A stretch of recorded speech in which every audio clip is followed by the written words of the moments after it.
माँ का दिल। इंसान के पास जो होता है उसे उसकी कद्र नहीं होती। इस मन को हमेशा दूर के ढोल ही सुहावने लगते हैं। ऐसा ही समीर है जो गांव की शांति और ताज़ा हवा को छोड़कर शहर की भीड़ में जाकर बसना चाहता है। मिट्टी की खुशबू को छोड़कर शहर का धुआं खाना चाहता है। जिम्मेदारी और मजबूरी इंसान से सब कुछ करवाती है, लेकिन समीर को तो ऐसी कोई मजबूरी नहीं थी। घर छोड़ते वक्त पिताजी ने बहुत समझाया, हमारे पास यहाँ गांव में इतना ही है कि हम अच्छे से खा सकते हैं। भगवान की दया से इंसान हो जाता है। फिर तू हमारा इकलौता लड़का है, हम चाहते हैं कि तू हमारे साथ ही रहे। लेकिन समीर मानने को तैयार नहीं था। पिताजी ने कहा कि आपने पूरी ज़िंदगी गांव में गुजार दी, मैं नहीं चाहता यहाँ रहना। पिता ने कहा कि हमने जो भी कमाया तेरे लिए ही तो है, और फिर यहाँ की ज़मीन, घर और पशुओं को छोड़कर तू वहाँ जाकर छोटी सी नौकरी करना चाहता है। एक बार जो फितूर सर पर सवार हो जाता है वो इतना आसानी से कहाँ उतरता है।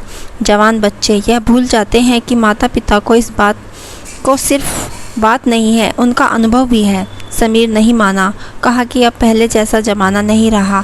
आप लोग इतना क्यों सोच रहे हो? मोबाइल है और वीडियो कॉल भी है, रोज़ मैं आपको दूर बैठकर भी दिखाई दूंगा। समीर नहीं माना और शहर जाकर एक छोटी सी प्राइवेट नौकरी करने लगा।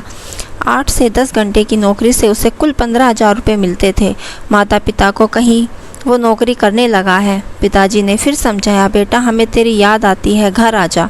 समीर नहीं माना, वो शहर की ज़िंदगी जीना चाहता था। समीर की माँ भी परेशान थी, लेकिन उसे पिता ने यह समझाया कि कर लेने दो उसे, उसके मन की, कुछ दिन में वापस आ जाएगा। आखिरकार कब तक वो हमारे अनुभव से चलेगा, उसे भी अपना अनुभव तक करने दो। घर में जहाँ अपनी मर्जी से काम किया करता था, वहीं यहाँ उसे किसी की सुननी पड़ती थी। 2 महीने उसने कोशिश की, लेकिन फिर समीर को अब काम का कुछ ज़्यादा लोड रहने लगा। प्राइवेट नौकरी के समय का कोई ठिकाना नहीं रहता। घर पर बात करना धीरे धीरे कम होने लगा। करीब 4 दिन बाद जब उसने अपने घर पर फ़ोन उठाया तो उसके पिता ने बोला, बेटा ऐसा क्या काम करना कि फ़ोन पर बात करने का भी समय ना मिले। पिताजी बोले, बेटा तेरी माँ का पैर टूट गया है 3 दिन पहले। समीर ने पूछा कि माँ अब ठीक है? पिताजी बोले, प्लास्टर चढ़ा है। समीर ने कहा, पापा वीडियो कॉल से बात करवा देना, अभी मुझे छुट्टी नहीं मिल सकती। गांव में ठीक से नेटवर्क न होने के कारण वीडियो कॉल कभी रुकती थी, कभी दिखाई देती थी, इसलिए अधिकतर वो सिर्फ बात किया करते। लेकिन आज माँ के पैर टूटा था।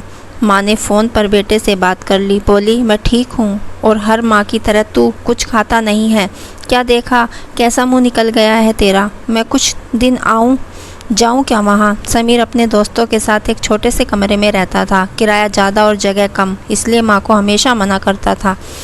जो गांव की ताज़ा हवा के आदी होने उन्हें शहर कहाँ भाएगा। माँ से बात करने के 3 दिन बाद ही समीर की तबीयत खराब हो गई।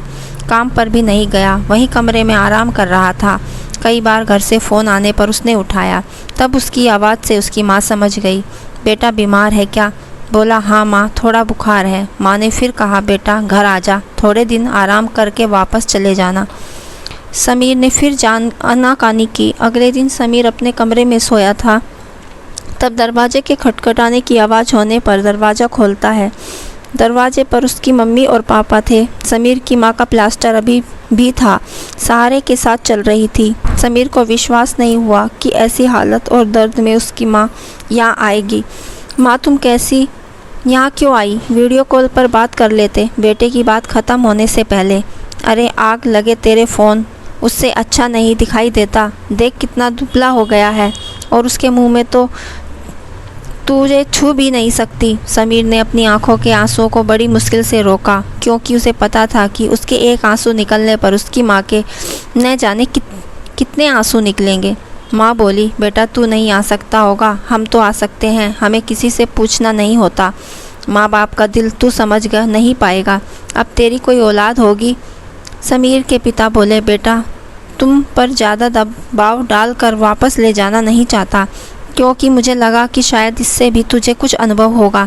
लेकिन कभी भी परेशान मत होना और हमेशा सब कुछ अपने माता पिता से ज़रूर बताना, और जब भी तब घर आना, जब जी करे तब घर आना। आखिर में समीर इन सब से सीख ही वो कितना खुशकिस्मत है कि उसके पास ऐसे माता पिता हैं। साथ ही मजबूरी नहीं है काम करने रहने की। वो जब चाहे घर वापस जा सकता है। अब तो अपनी माता पिता से ज़्यादा प्यार करने लगा। आपको ये कहानी कैसी लगी कमेंट करके हमें ज़रूर बताइए और हमारे चैनल को लाइक शेयर और सब्सक्राइब करना ना भूलें। कहानी पूरी सुनने के लिए दिल से धन्यवाद।